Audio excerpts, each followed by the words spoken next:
Turn champion, and the first man do it 3 times. Good left or right by Ali. That shuts things up. The greatest of all time. Muhammad Ali has formally retired from boxing. No, I wouldn't come back if I thought I'd go out a loser. I know I can whoop home. Howard Cosell and Muhammad Ali, the final rounds. Tonight on Classic Wide World of Sports.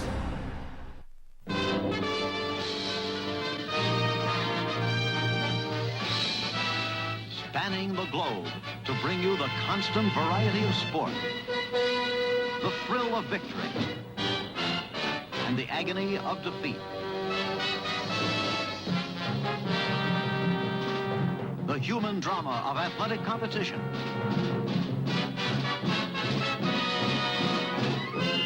This is ABC's Wide World of Sports. Hello again, everyone. I'm Chris Fowler, and welcome to Classic Wide World of Sports. By 1977, Muhammad Ali had reached legendary status, his story glorified on the silver screen. Columbia Pictures presents The Greatest, a story you only think you know. All your life, you've been training for one thing, the heavyweight championship of the world. That's right, and I will be the next heavyweight champion. He had a long list of exploits and accomplishments, but his appetite for the limelight seemed insatiable, and it would lead him to capture some more glory and suffer some indignities in the years ahead. He had defended his title 4 times in 1976, facing only one legitimate contender, Ken Norton, for a 3rd time. And now, after holding the heavyweight title for over 2 years, his future was uncertain. When he appeared live on Wide World of Sports with Howard Cosell on January 2nd, 1977, Ali had no fights on the horizon, and his second wife, Belinda, had recently sued for divorce. By then, the chemistry and kinship between Cosell and Ali had grown for nearly 12 years on the wide world stage, and no subject was off limits for the unrelenting Cosell. We have in our Chicago studios, still as we begin another year, the most recognized man in the entire world, recently turned actor. He has done a movie about his own life. He's done it with so signal an actor as Ernest Borgnine, past Oscar winner for, of course, Ernie's role in Marty. But everybody wants to know. Witness Red Smith's column in the New York Times today with Muhammad's picture. Everyone wants to know what's going to happen to Ali in the year 1977. Once and for all, will you fight again? We might. We're not sure yet, Howard. You know, I'm really undecided. I've made a few statements. I just fought Norton about 2.5 months ago, so really I'm not obligated to fight, defend the title but once a year.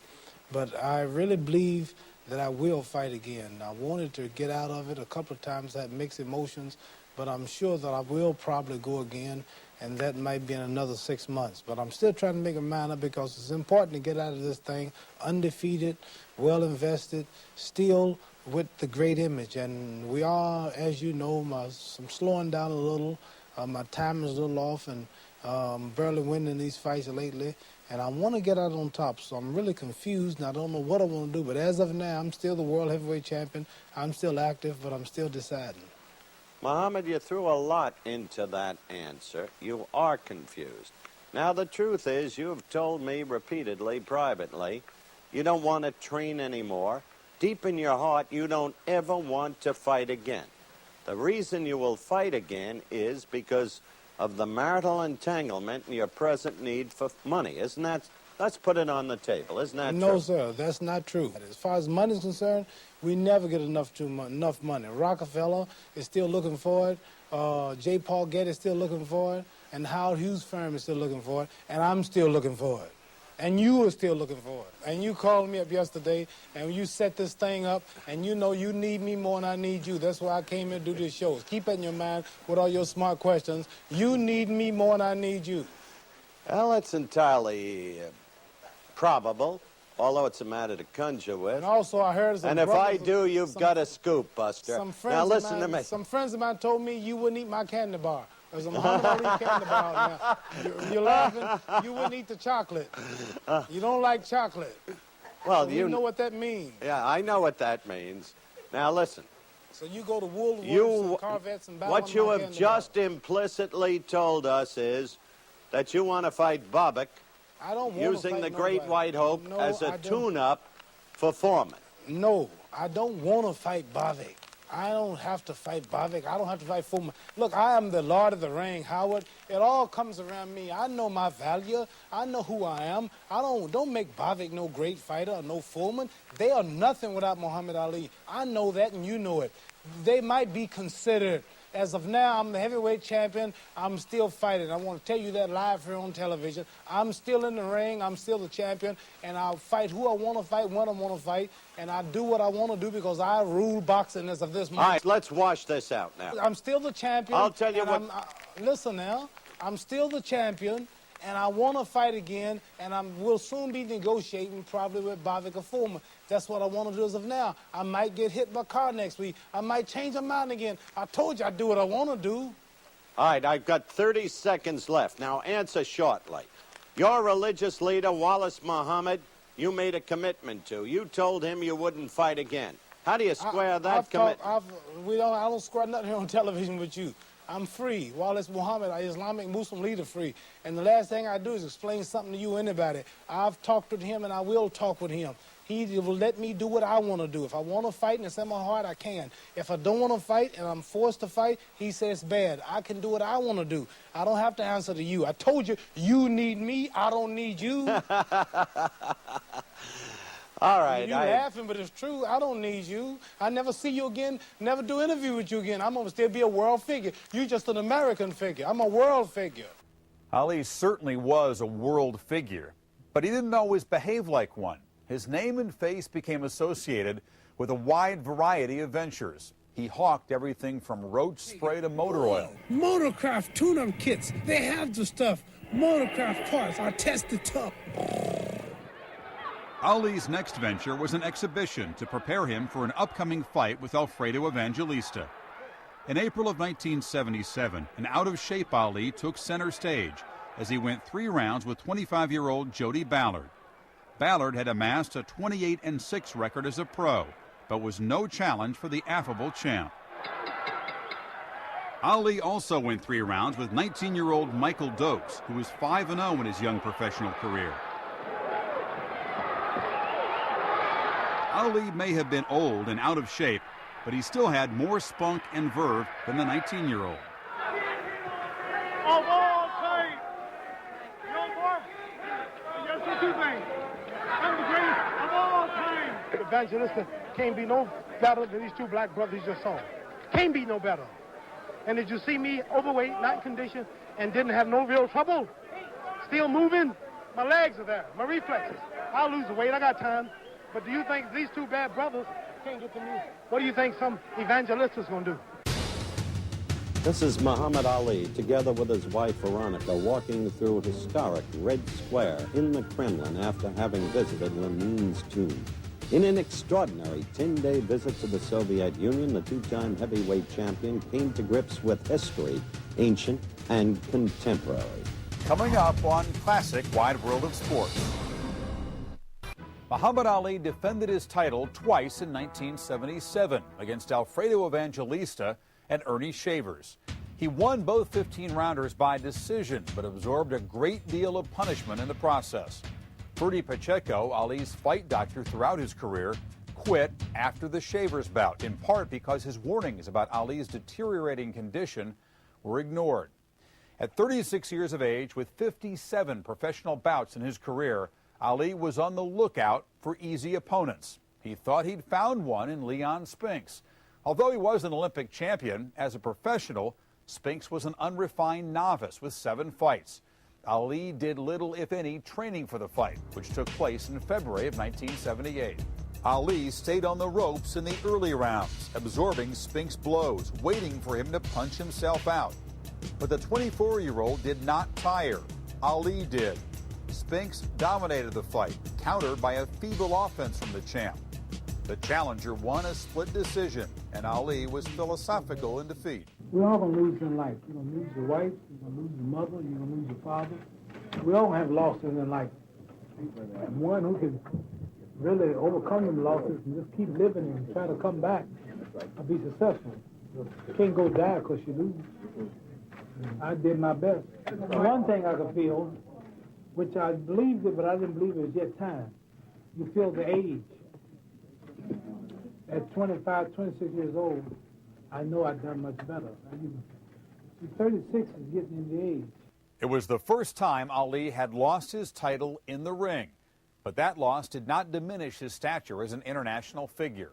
4 months after the Spinks fight, Ali and his new wife Veronica embarked on a 12-day goodwill tour of the Soviet Union, and the American public learned all about his trip when he shared his experience with Howard Cosell on Wide World of Sports in June of 1978. Hello again, everyone. I'm Howard Cosell. At the top of the telecast, we indicated that we'd be showing highlights of Muhammad Ali's recent and thoroughly extraordinary visit to the Soviet Union. We're going to do that right now. The two-time heavyweight champion of the world here in the studio with me. And this, believe me, is footage rarely seen by Americans, or at least most of it. So let's begin, Muhammad. Right here. You're in the historic Red Square in the Kremlin, and you're going to visit the tomb of the founder, in effect, of the communist state, Lenin. Lenin, that's right. And I was so surprised to see so many youth following us and so many fans so far from the stage. And there I'm with Veronica, my wife. And then a little bit of a workout with some of the couple students. Amateur boxers, little boy jumping around, popping him in the belly. And he was real good. I was surprised. These are Russian news writers who were really enthused. They liked it. Well, this is in the city of Tashkent, which is the capital city. Tashkent, right. Of the Republic. That's me meeting one of the Muslim brothers there. I was so surprised to see these people because they follow very few athletes from any part of the world. Now, you prayed inside, not outside. Yeah, inside. They pray inside and outside the places. So many people were there, and we were inside with the leader. I don't think anybody's ever seen you praying before.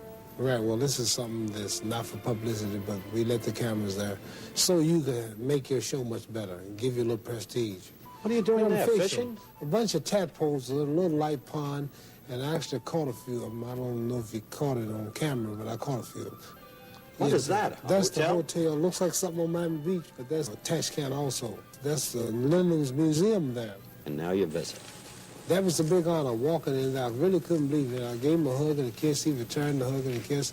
The press stayed there for about 10 minutes. Then he put all the press out, and he gave us a good little lecture, and he's glad we were there. Hope I come back.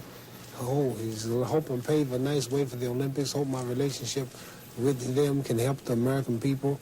And a lot of nice things. That's his interpreter, you see, talking to him in the back. That's my wife. And it was really some honor and feeling to know that he would give us 35 minutes private and actually knew me and called me by name, Muhammad Ali, and wished me luck in the next fight. It was really some feeling. The meeting with Brezhnev went smoothly, but exhibition bouts against some tough Soviet heavyweights did not. Ali faced 3, going 2 rounds with each, and he had his hands full all night. He was overweight, ponderous, quick to tire, and displayed only occasional flashes of his old skills. Howard Cosell, the consummate journalist, confronted his friend with the cold reality. We've got to be honest with one another in the wake of all of the years we've had together. Always, you've been a man of great pride about your ability. As a matter of pride, how can you bear to watch yourself in that kind of condition? I did it just to test myself, to see what type of shape I'm in. How can I do overweight, no shape at all, no rest, running the country, eating wrong, no condition. I mean, the worst thing I could do, the worst condition I could be in was there. And I managed for you all to tape 6 rounds, you paid for it, and you thought it worthwhile showing, and I still didn't look that bad. So it's good to see myself do that good in this shape with young fighters, which lets me know I can do much better if I get serious. All right, another very serious question. When you lost to Leon Spinks, how have you been able to keep your whole posture the way you have, to have the attention drawn to you in the wake of a loss to so young a fighter, when you have been, in your time, perhaps the most skilled fighter who's ever lived? I'm not just a boxer. If I was just a boxer, see, it's the mind which controls the body. The body don't control the mind. And I have a mentality, since I'm Muslim, and the knowledge that I've received in my few years here on earth has made me surpass transcend sports. Like the minute I lost to Spinks, I was in Bangladesh 2 days later with 1,800,000 people at the airport and President Rahman. Now just that Soviet Union president. People don't look at me as a boxer. And most boxers who lost the title, the crowd went the other way, but people recognize me for more than the boxing. They realize that I'm not finished. They realize I made a mistake, made a misjudgment, lost a close decision, but Muhammad, I'll return. You know you've told me that you don't like to train anymore. You've told me that. I never did like to train, but I don't like it. I hate it more so now. But I can train for one more. You can. I can go again. Yeah. This will then be your last fight. We win or hope lose. it to be. I would like to be the first man to gain the title 3 times, end up retiring with the title, and first one to do it 3 times and go on and do something else. That's what I would like to do. I'm not saying for sure, I promise you that when I win, I'm going to retire. I've only got 40 seconds left. It's been written and written that you're dead broke. Is that true? Dead broke? Broke how? No money. No money? That don't make no sense. I had no money. That's what they've been saying and writing. The New York Times did a long piece on that. I don't understand why they could say that. You do have money. Do you have money? Yes. Well, if you got it, no, I got it. I made 10 times more than you. That's true. Well, yeah. Then you're not broke. Broke? What you talking about? Okay. Good luck to you. September 15th. And the trip was extraordinary. Cosell and Ali never rehearsed anything. It was totally spontaneous, totally off the cuff. I believe they had a tremendous mutual respect for each other. I think they enjoyed clowning with each other. But again, Howard was never afraid, despite all of that and despite what many people viewed as an act, Howard was never afraid to go at him journalistically, and Howard never pulled back from anything that he should have been asking Ali from a journalistic standpoint. Ali's back in training for a return match with Spinks. Next on Classic Wide World of Sports. Muhammad Ali trained hard for his upcoming rematch with Leon Spinks, determined to become the only man to win the heavyweight title 3 times. Spinks just borrowed my title, Ali proclaimed, and in a way, Spinks agreed when he said of his idol, "Ali's the greatest, I'm just the latest."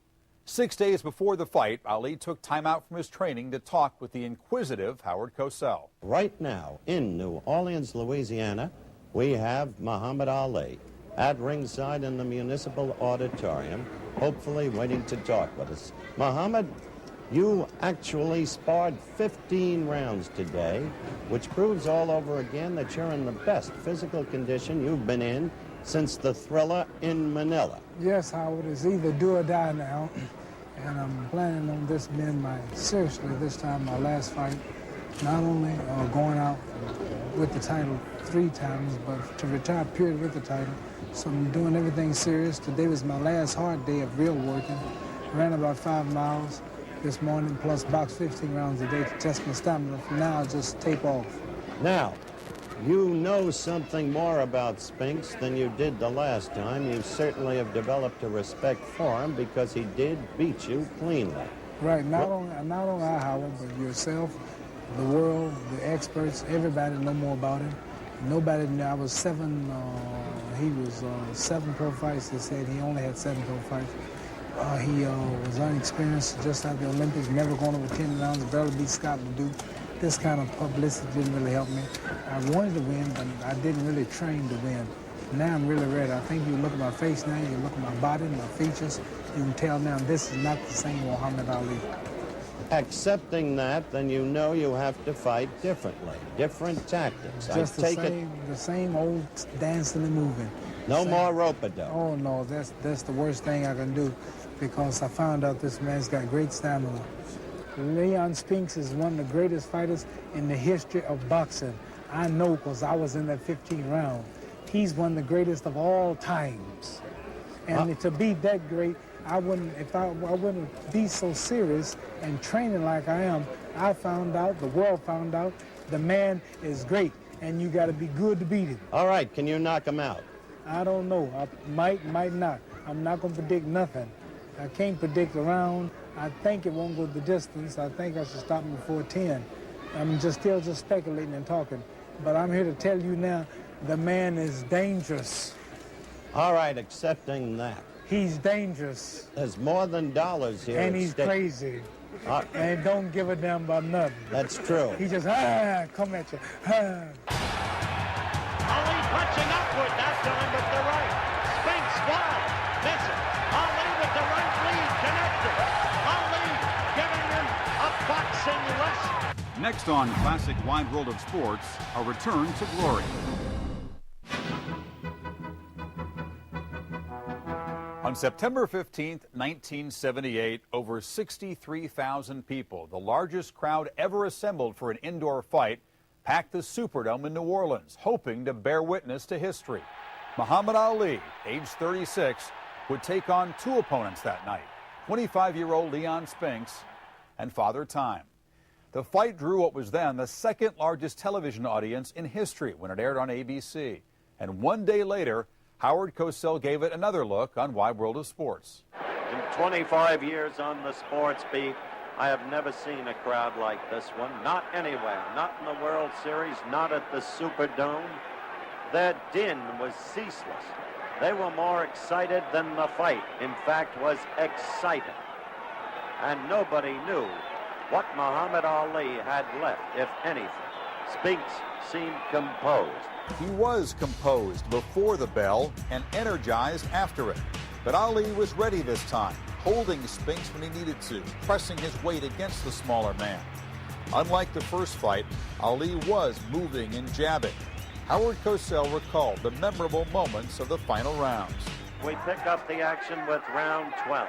From the beginning, Dundee had known that Ali could outmuscle the smaller man.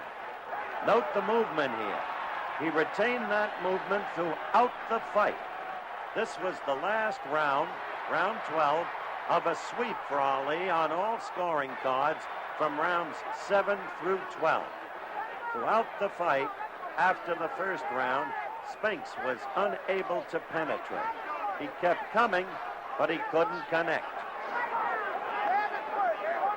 I suppose, in a sense, that was Ali's achievement last night. His ability to move and to dance at his age, when for the prior 2 to 3 years, he had shown little or nothing of such an ability. The 15th round, fight almost at its end.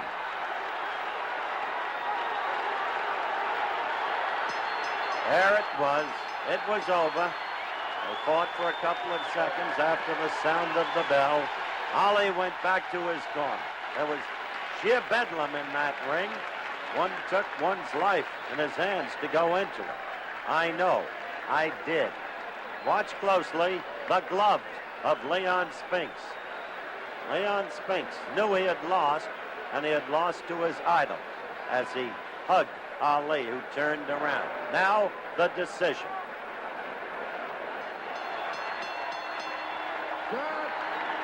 Ernest Kojo scores. 10 Ali, 1 even, 4 Spinks. The new champion, Muhammad Ali. Muhammad Ali, the new champion. So there it was, and he was tired, but still ready to scream, the greatest of all time, of all time. Next on Classic Wide World of Sports, Ali reassesses. For a man 36 with a 25-year-old man, out-moving, outgunning, out-endorsing, it was not great, exceptionally great. You're watching Classic Wide World of Sports. And so it's the morning after, and champion for the 3rd time, Muhammad Ali, is here with me. Any thoughts the morning after, reflectively, about the fight that you'd like to express? Well, I'm just so happy I won the fight. And the battle plans worked 100%. Just what it did is what I planned to do. And I'm just happy I won, and there's so many good reasons as to why I can say I'm glad I won. I can't think of them now. They'll come to me later. You appear to be absolutely exhausted, and your right hand hurts. Both hands are a little sore.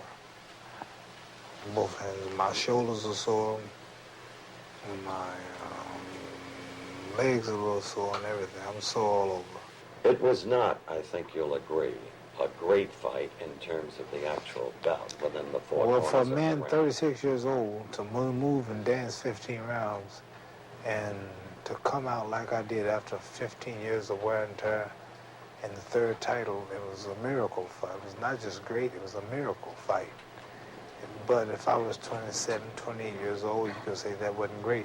But for a man 36, with a 25-year-old man, to outmove him, outgun him, out-endurance him, that was not great, exceptionally great.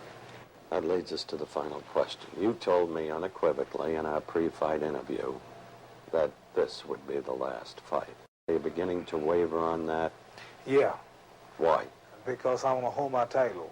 I don't want the boxing people taking my title and telling me what I got to do. I have a right to wait 6 or 7 months to decide what I want to do. So as of now, I'm still champion. I'm not thinking about retiring. I'll make that announcement after about 6 months. My hands are sore. I just came out of a big fight. I'm the biggest thing ever happened in boxing, and I don't have to fight next month. I don't have to make no agreement. So they want to wait to see what I do. With Muhammad Ali, retirement was a dirty word. Because what do? You stop breathing? You stop living? No. Doing what he did was special. And he knew it and enjoyed it to the fullest. I'm not going to retire today, retire tomorrow, and give it back to him as hard as I fought for it. Let them look at my name as champion. Let the bigots and the hypocrites and enemies bow at my name for a few months and look at me. Just one note, if I may. It's been a lot of years that we've worked together. I think you make a lot of effective points, but I think you state them too often, and that may weaken them. In any sense. I do what I want to do because I'm free. You've certainly earned your title back. This is all men's day. We're free today. We congratulate you. We do what we want to do. Thank you. The greatest of all times. Of all time. What you've seen here today should just about conclude the Battle of New Orleans. Although after such an event, mixed opinions are inevitable and will be aired for a number of weeks to come. I hold to this view, subjectively for myself. I think that last night was a happening. I think it was the most extraordinary scene I have ever witnessed in my 25 years on the sports beat. And I think that perhaps Muhammad Ali was utterly right in what he told me. Because at age 36, to come back the way he did from 2 to 3 years of apparent decline, and to, as he put it, dance all night, to sustain, was an astonishing feat. I've received a number of telegrams telling me the fight was fixed. I suppose there'll be opinions like that, but they're too absurd to dignify. Had they had the knowledge, the intimacy of knowledgeability, to know what Ali went through to prepare for this fight at Deer Lake, Pennsylvania, they would know better. And for such people, I wish they would try to dance all night against a man of 25, almost 201 pounds, a body of tempered steel. That's why the achievement was extraordinary. And I think when you look at the whole life of the man, the kid who could barely read or write, and who can still barely read or write, but who can move from the White House to the Kremlin, who can be at any level of the social stratum with equal ease and facility, and look at the whole of the dimension of the man and the background from which he came, you've got to admit, Muhammad Ali is remarkable. So long from New Orleans. Muhammad Ali hangs up his gloves and takes a look back with Howard Cosell, next on Classic Wide World of Sports. Welcome back to Classic Wide World of Sports. On June 26, 1979, 9 months after regaining the heavyweight title for an historic third time, Muhammad Ali announced his retirement. Howard Cosell had been a constant through the many phases of Ali's career, a source of support, provocation, and candor. So it was fitting that Ali, showing signs of physical decline, shared some poignant moments with his cohort as they reminisced on Wide World of Sports in July of 1979. Hello again, everyone. I'm Howard Cosell. Within the relatively recent days, as you probably know, Muhammad Ali has formally retired from boxing. He did it by the dispatch of a letter to the World Boxing Association in which he said he would not be defending his heavyweight title. We're going to talk with the great man himself. He's in Los Angeles. We have a split screen set up. Muhammad, hello again. Good to be back with you again. First, in your view, what was your single greatest fight? Well, first of all, Howard, I can say it's difficult to say which fight was my single greatest. I know the one that I liked the best was the fight in Manila with Joe Frazier. All right, Muhammad, let's begin at the beginning. The two fights with Sonny Liston, your whole career jarred by controversy. There were those to this day who say those fights were fixed. At the end of your career now, answer such people. Well, I would like to say that I can't blame them for thinking something was wrong because Liston had built such image. He destroyed Patterson twice and Zorn Foley, Cleveland Williams, and he was really a great fighter, and I was so hated because of my Islamic religion, the draft resistance, and they wanted me beat so bad they just couldn't believe that I was as great as I was. April 28, 1967, Houston, Texas. We were together. You rejected military induction. 3.5 years ensued of enforced idleness. The press, not quite, but almost unanimously, glad about what was being done to you. Looking back today, how do you feel about those people? Well, I can't say that they were glad what was happening. Some probably were, but I never say all. But I don't feel no malice or nothing bad because they were only doing what they thought at the time was right. Later, they all changed and realized I was right. All right, for that. It was reported shortly ago that Bob Arum, the boxing promoter, this reported on radio and on television, paid you $300,000 for you to write a letter of retirement to the World Boxing Association. Is that true or not true? No, if that's true, I know nothing about it, so I say it's not true.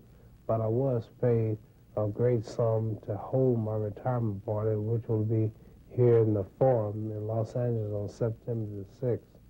And that was part of the payment for us to have the show and the promotion there in the Forum, which they plan to make the money back.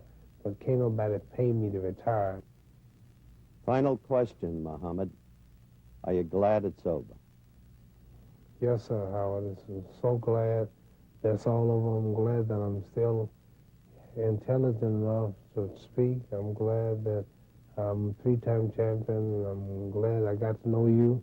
And thank you for all the backing. I remember when the Vietnam crisis was going, you would go on television and say, if you don't believe Muhammad Ali's the champion, then get in the ring with him. And I want to say that helped me during my exile. Thank you. You are the greatest, aren't you? I try to be. Good luck. That was just used. Thank you. Good luck to you, and it's not goodbye, it's au revoir, my friend. Thank you, Howard. But Ali could not stay away. Caesar's Palace, Las Vegas, Nevada, in recent years, the boxing capital of the world. The sports pavilion right there, the scene set for dozens of title fights. But come Thursday night, that arena right there now being built, the scene set for the return to the ring of one of the most extraordinary figures of our time, Muhammad Ali. Next on Classic Wide World of Sports.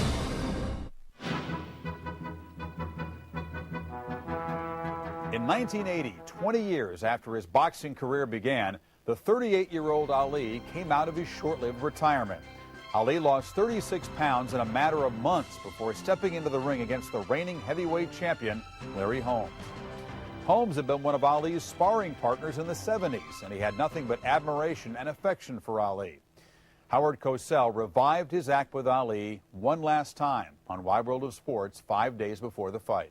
When Muhammad Ali retired, he said he didn't want to repeat the mistakes of the great fighters of the past. He would retire as champion, but now he's back in the ring, trying to turn back the clock, trying to recapture the skills that made him so great. His gym workouts have not given evidence that he can be competitive. I promise you, I destroy homes. You're looking at Muhammad Ali, the man who will be seeking next Thursday night to win the heavyweight championship of the world for an unprecedented 4th time. Muhammad is about to undertake a workout, but has agreed to speak with us right here and now via the satellite. Question 1, Muhammad. A year ago, June, we did a farewell show together on Wide World of Sports. You said then, flatly, I'm finished, this is it. I'm not going to go out the way Joe Louis and some others have done. I'm going out on top. Why come back now? What's the inner reason? Well, at the time, Howard, I told you I wasn't going to come back. I was serious at that moment. Just like many times, I've been married 2 times. I promised never to leave my wife until death do us part. I changed. We have more divorces. We always change our mind. So I changed my mind. I'm back for the 4th time. Boxing has never produced a man great enough to fight for 4 times, and history will probably never produce another man who can fight for the title 4 times. So it's something I gotta do, and I'm coming back because I'm going to be the champ 4 times. I promise you, it'll be a miracle. Holmes will be no contests. All right. There'll be no contests. Muhammad, you will probably go into the ring, if I can take your word for it, at about 220 pounds. You've lost an enormous amount of weight. Have you lost your strength with it? That would have been true. That would be a true statement, Howard, if I did it in 1 or 2 months. But I've been working 6½ months for this fight. Even before the fight was announced, I felt it would come off. I was training. I've been working gradually for 6 months. I'm in top shape. I'm down faster than ever. I'm equivalent to the same fight with Manila with Joe Frazier. I'll come in weighing about 225. I'll gain a few more pounds resting and gaining strength so I can burn energy. Promise you, no, I wouldn't come back if I thought I'd go out a loser. I know I can whoop Holmes. Final question, champ. Will you decision him or will you knock him out? Knockout. Between 1 and 9. His behind shall be mine in 9. To show you how great I am, to show the world how super I am. I'm off 2 years. 253 pounds when I came back, and here's a man undefeated, 7 straight knockouts, and I'm telling you what I'm going to do. I want all of you to know right now, his behind shall be mine in round 9. His behind shall be mine in 9. It will not go 9. You've taken us back a lot of years with predictions. All right, Muhammad, thanks a million. Go to your workout. Good luck to you. I'll see you next week. Howard Cosell reviews Ali's return to the ring. Next on Classic Wide World of Sports. On October 2nd, 1980, over 24,000 fans paid a record $5.7 million to see the former champ back in action at Caesars Palace in Las Vegas. 2 days later, Howard Cosell reflected on the fight and the career of the slowing Muhammad Ali on Wide World of Sports. Hello again, everyone. I'm Howard Cosell, here to bring you a post-fight report on the Holmes-Ali fracas that took place on Thursday night past. You have read about it, and you have read the truth. It was no fight at all. From the very beginning, the laws of physiology had destroyed Muhammad Ali. He had no fight in him, no punch in him. Holmes dominated in every round. There remained only the one remarkable Ali trait: the ability to take a punch as well as any man ever had. But he had nothing within him. He had ballooned up to over 260 pounds, dropped 50 pounds and more within the previous 6 months. There was no strength left. The skills were gone, the reflexes were gone. There was only the beating to be taken. It was a sad sight, and yet at the same time, because of the build-up, it was an outrageous sight, too. Immediately, the fight was over. I went and talked with a very shaken Angelo Dundee. Angelo, describe exactly what happened in the corner when you said you wanted to end it. Well, I had told Muhammad a few rounds before that if he don't start doing something, I'm going to definitely stop the fight. I said, I'll give you one more shot at it, see what you can get off, see if you can put this guy, because if you're not going to do nothing, the guy's going to keep on whacking on you. So when he came back that last round, I said, Muhammad, there's nothing there. You can't fire. So I don't want to see you take a licking in there for no reason. And that's when I got up and I told the referee, no more. Do you think Ali's position in boxing history will be tarnished by this? I don't think so. I think Muhammad Ali is a legend. He's an era. He's been a heck of a good time for me to be with such a great man. I remember Ali saying to Howard, what if I lost all this weight? What if I turned back the clock? What if I had the skills and looked exactly as I did when I went in the ring against the big bear, Sonny Liston? Who would you pick then? And Cosell chomped down on his cigar and said, Holmes. And I think it was one of the few times in his life that Cosell maybe felt badly about being right. Immediately after the premises had cleared, Ali went to his suite, Suite 301 at Caesar's Palace in Las Vegas, Nevada. And I went up to that suite, spoke with his wife, Veronica, his brother, Rahman, all of the others who were there. Muhammad was in a back room with his doctor, and he was in no mood or condition, and properly so, to talk to anybody at that minute. However, he did meet a prior commitment the following morning with our David Hartman of ABC's Good Morning America. Spoke with David and told David, in the words of General MacArthur, I shall return. I have Muhammad waiting on the phone now to update the whole situation with him. So, Muhammad, how are you feeling, first of all? Feel okay? Yeah. Now, you told David Hartman, Muhammad, that you shall return, that you shall fight again. You've had more time to think. Do you really want to entertain that thought anymore? Yes, sir. Sure. I'll tell you something, Howard. I don't know what was wrong. Something wasn't right. For 2 rounds, I couldn't seem to throw a punch. I couldn't seem to get away. And I was tired after the first round. I know it wasn't myself. Howard, just another setback. Spinks beat me, or Frazier beat me, or Norton beat me, and I never give up. And if I was in my best shape and couldn't do no better, I'd be first to say it was all over. But I know it wasn't right that night. Anybody watching those fights, I went 2 rounds without throwing a punch. That didn't make no sense. 2 rounds and didn't throw one good punch. Okay. Okay, thank you, Howard. Thank you. Bye-bye. It was tough for Howard Cosell to cover Ali in the later years against Larry Holmes. It was tough for everybody to cover Ali in the later years. That was a horrible, horrible thing to watch. You had this guy who had once been a great fighter, and more than that, had been this sparkling, effervescent symbol of youth, and he was talking funny now. This final postscript. I'll never waver in my respect for Muhammad Ali. I agree with Dundee that his place in boxing history is secure, just as Joe Louis's was, after he had been knocked senseless into the canvas by Rocky Marciano. But it is impossible for me to believe that he should fight again and that he will fight again, because, as I said earlier, the laws of physiology are inexorable. Legends die hard, but if this fight proved anything, it proved that, like all of us, Muhammad Ali is mortal. Even though Ali would go on to fight one more time, his telephone conversation with Howard Cosell was his last post-fight analysis on Wide World of Sports, and the last time the two professionals would convene as fighter and commentator. We'll be back with the bittersweet postscript of the career of Muhammad Ali when classic Wide World of Sports returns. Muhammad Ali wanted one last hurrah after the fight with Larry Holmes. Ali had been diagnosed incorrectly for a hyperthyroid condition several weeks before the fight. The medication he was prescribed increased his metabolism and caused dehydration. He wanted one last chance, a chance to end his career on his feet, throwing punches, not slumped in a corner. He got that chance in December of 1981 when he fought Trevor Berbick in a bout promoted as the Drama in Bahama.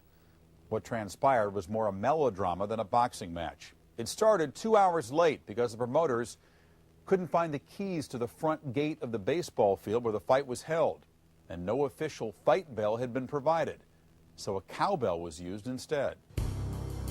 As for the fight, Berbick was unskilled but aggressive enough to beat Ali, who simply had nothing left. The decision giving Berbick the win was unanimous. Well, I'm just sorry I lost, but I did my best, and I had 10 rounds to win. I couldn't do it, and my body wanted to do things that it couldn't do. My mind said do it, but I couldn't do it. And Father Time, nature got me, so I just take it as natural consequences, and I don't worry. I don't think it would be too wise for me to keep boxing. I figured after Holmes' fight, I had the excuse. I was dehydrated, too weak, but this time I had no excuses.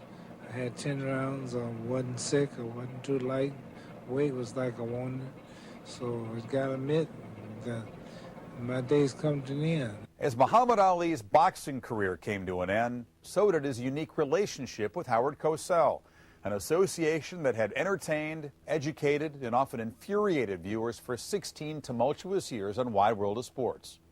From the early 60s through the end of the Ali era, Howard Cosell and Muhammad Ali bantered and bickered, held together by respect, honesty, affection, and in the end, compassion. It was a partnership that brought out the best in both men. Which one needed the other more? That, as Howard said, is a matter to conjure with. Thank you for joining us. I'm Chris Fowler for Classic Wide World of Sports.